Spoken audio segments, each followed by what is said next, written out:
Olá, pessoal! Então, neste vídeo, apresentaremos as técnicas mapeamento de processos e mapa mental da etapa 2, observação do problema. Iniciando aqui pelo mapeamento de processos, o mapeamento de processos ele pode ser visto como uma representação de um determinado processo e suas regras por um conjunto de elementos. Ele pode ser visto também como a tradução de um determinado processo por uma linguagem estruturada, representada por elementos gráficos. Então, aquele processo foi explicado oralmente ou descrito textualmente e se traduziu ele por uma linguagem estruturada, cheia de elementos e assim por diante. Um dos principais benefícios do mapeamento de processos é que ele permite que se compreenda um processo ou o contexto onde um determinado problema está situado. Dessa forma, tem-se a orientação para a coleta e análise de dados mais aprofundada sobre esse problema em questão. Ao contextualizar ele, eu posso conseguir coletar dados ou analisar dados com vistas à identificação da causa do problema de uma forma mais aprofundada.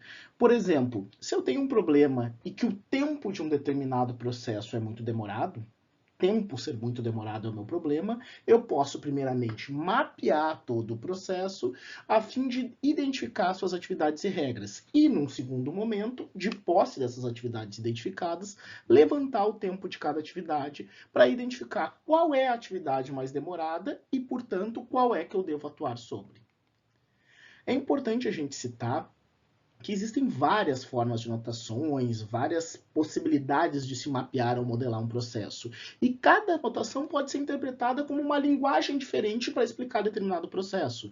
Por exemplo, eu posso modelar utilizando a notação fluxograma, eu posso modelar utilizando a notação IDF, eu posso modelar utilizando blueprinting, ou eu posso utilizar, entre outras notações, utilizando a BPMN. Aqui no escritório de processos, a gente utiliza a BPMN, que é uma notação mais utilizada pela gestão por processos e pelo BPM, mas não necessariamente essa tem que ser a notação utilizada. A gente escolhe a notação em função do objetivo em questão do projeto. Bom, então reforçando quando que ele deve ser utilizado, quando um problema precisa ser contextualizado a partir do processo que ele ocorre, ou quando a causa para um problema pode estar em outra parte do processo, diferente da operação em que são verificados os sintomas. Por exemplo, em um processo de compras, eu posso identificar o problema em questão daquele processo, pode ser porque o produto comprado ele está incorreto, ele está sendo comprado um produto diferente daquilo que se quer. Eu vou sentir esse problema na atividade final, ou de recebimento ou de execução da compra do produto. No entanto, a causa que pode estar levando à compra incorreta desse produto pode ser uma etapa muito antes. Por exemplo, a etapa de especificação desse produto, que pode acontecer lá no início do processo. Ao modelar esse processo todo de compras, esse cenário hipotético, permite-se identificar essas várias momentos do processo e permite-se que eu possa chegar à conclusão, por exemplo, de que foi o início do processo o causador de algo que está se sentindo ao final do processo. Então, pessoal, vamos dar um exemplo aqui do mapeamento de processos. O exemplo em questão é de licença maternidade e o problema desse caso em questão é que o tempo entre a solicitação e a concessão da licença maternidade estava muito elevado. Aqui apresentamos a descrição do processo que pode ter sido obtido, por exemplo, a partir de entrevista com os funcionários, servidores que participam do processo. Nesse processo, então, a descrição do processo é: os solicitantes abrem o processo administrativo com a certidão de nascimento do seu filho. Esse processo vai para a próxima etapa, que é o setor de análise documental, conferir a documentação anexada. Caso a documentação esteja correta, o processo é encaminhado ao próximo setor, que é o setor de concessão de licença maternidade, o qual concede a licença maternidade ao solicitante. Caso a documentação esteja incorreta, o processo deve voltar para o solicitante fazer os ajustes da documentação. Por exemplo, algo que é muito comum durante a técnica de mapeamento ou modelagem de processos é, durante as entrevistas, se identificar possíveis causas que estão levando ao problema, no caso, a esse tempo excessivo. Então, durante as entrevistas, os entrevistados citaram a alta ocorrência de diligências no processo administrativo devido à inclusão de certidões pouco legíveis. Ou seja, a gente ainda não sabe a causa raiz, o porquê que essas certidões são pouco legíveis, mas uma primeira causa, em um primeiro nível, já pode se obter a partir dessas entrevistas e da modelagem de processos.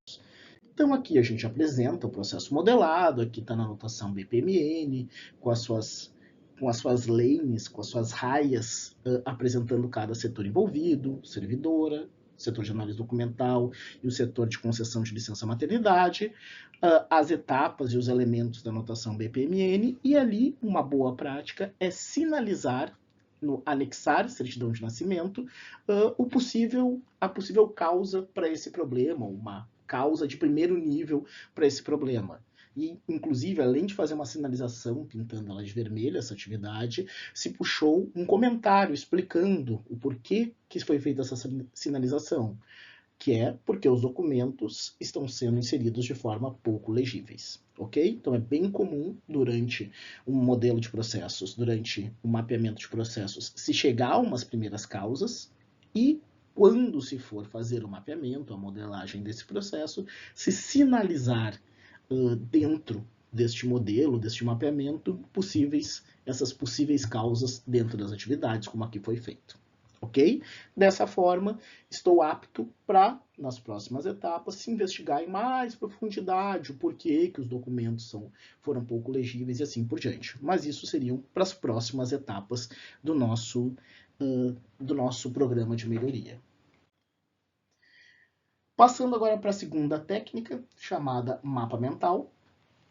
Então, o mapa mental ele tem por objetivo representar visualmente um elemento central e ideias relacionadas, e isso está muito relacionado, o objetivo disso é uma forma de eu organizar as ideias em relação a uma situação que eu quero compreender ou descrever. Então, geralmente, quando está se utilizando o mapa mental, já se tem um primeiro conhecimento preliminar sobre a situação problema, e eu preciso organizar esse conhecimento, essa série de elementos que eu obtive, essa série de informações que eu tenho sobre essa situação, através de uma forma estruturada. Ele é uma forma rápida e simples de representar uma situação, e os elementos representados eles podem ser dos diversos tipos, podem ser problemas, soluções associadas a esses problemas, objetivos associados a isso tudo, estratégias, causas e consequências. Como o objetivo do mapa mental é tentar estruturar o conhecimento acerca de uma determinada situação, esse conhecimento, essa série de informações que eu tenho sobre essa situação, podem ser das mais diferentes naturezas. Eu posso saber, por exemplo, acerca dessa situação, eu posso reconhecer o problema, já ter algumas ideias de soluções, já ter algumas possíveis causas, algumas relações de causas e consequências entre esses elementos, e isso vai ser representado no mapa mental. Então, quando que a gente utiliza? Como eu comentei anteriormente, é importante que os analistas já tenham um conhecimento prévio sobre a situação problema. Geralmente eu tenho um conhecimento prévio, tenho uma série de informações relacionadas a essa situação problema, ou talvez até uma certa experiência com a situação problema, mas essas informações estão muito dispersas na minha cabeça, e eu preciso organizar elas para dar sentido a elas, para conseguir entender alguns padrões, por exemplo, acerca dessa situação. E, em geral, ele vai ser construído até para pegar todas as informações, todas as percepções de um mapa mental rico, um brainstorming, uma discussão entre a equipe de análise que vai ajudar a imputar essas informações, transformar nos elementos e criar essas relações do mapa mental. Então, aqui no nosso exemplo de mapa mental, vamos colocar o exemplo do agendamento de uma clínica de saúde, onde tem o seguinte problema: o serviço não é considerado satisfatório por parte do seu público. Então, o serviço de agendamento não está sendo satisfatório. Se identificam que o público está insatisfeito com essa situação.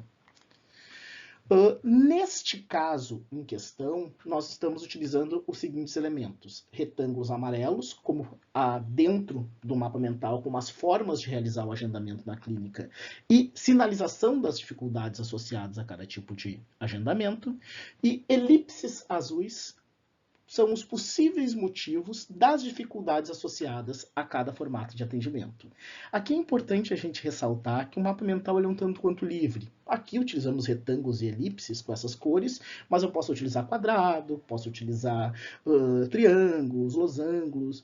Como o mapa mental tem essa característica um pouco mais livre, com o grande objetivo de estruturar o conhecimento, eu tenho uma certa liberdade para poder escolher os elementos que vão ser utilizados. O mais importante é o resultado de estruturar o conhecimento acerca de uma situação. Eu preciso, após o desenho do mapa mental, sair com uma percepção mais estruturada sobre aquela situação. Então, aqui nós apresentamos no círculo amarelo central o agendamento da clínica de saúde e o problema associado, que é a baixa satisfação com esse agendamento. Logo ao lado, nós apresentamos os tipos de agendamento: agendamento eletrônico, agendamento presencial e agendamento telefônico, com os problemas relacionados a cada um deles. Por exemplo, o agendamento eletrônico é pouco acessível. O agendamento presencial pode gerar filas extensas. E o agendamento telefônico, ele pode incidir um fator sorte. Às vezes eu ser atendido, às vezes não. Vai depender da disponibilidade da pessoa estar ali para atender. Para cada um desses tipos de agendamento, nós podemos ter causas específicas para esses problemas. Por exemplo, o agendamento eletrônico, usuários de baixa renda podem não ter, por exemplo, os dispositivos tecnológicos para poder fazer esse agendamento. Outro problema, outra causa, os usuários com pouca afinidade com tecnologias podem ter dificuldade em utilizar esse agendamento eletrônico. O agendamento presencial, poucos atendentes podem gerar essas filas extensas. E no agendamento telefônico, poucos atendentes podem dificultar também com que eu consiga fazer esse agendamento ou gerar até esse fator sorte. Às vezes uma pessoa liga, tem ali casualmente alguém para te atender e se consegue a ligação, consegue o agendamento. Em outros momentos, uma outra pessoa liga e não tem a pessoa, então gera um fator sorte para conseguir a marcação da consulta, a marcação na clínica de saúde. E a própria qualidade da ligação, que em alguns momentos pode ser instável e dificultar o agendamento, gerando baixa satisfação.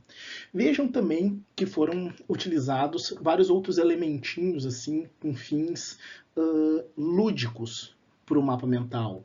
Ali no agendamento eletrônico tem um símbolo do Wi-Fi, a gente tem ali na baixa satisfação uma mãozinha em vermelho apontada para baixo, um símbolozinho telefônico, uma fila de pessoas ali no agendamento presencial. Então, qual que é a ideia disso? Isso é para que a gente deixe mais lúdico, mais didático o mapa mental, e para as pessoas que estão construindo, isso gera uma maior empatia sobre a situação, nos aproximando mais dessa situação e chegando um dos grandes objetivos da observação do problema, que é essa aproximação com a situação problema, para que futuramente, nas próximas etapas, possa se fazer a investigação da causa raiz dos problemas. Ok, então, pessoal, obrigado por assistir.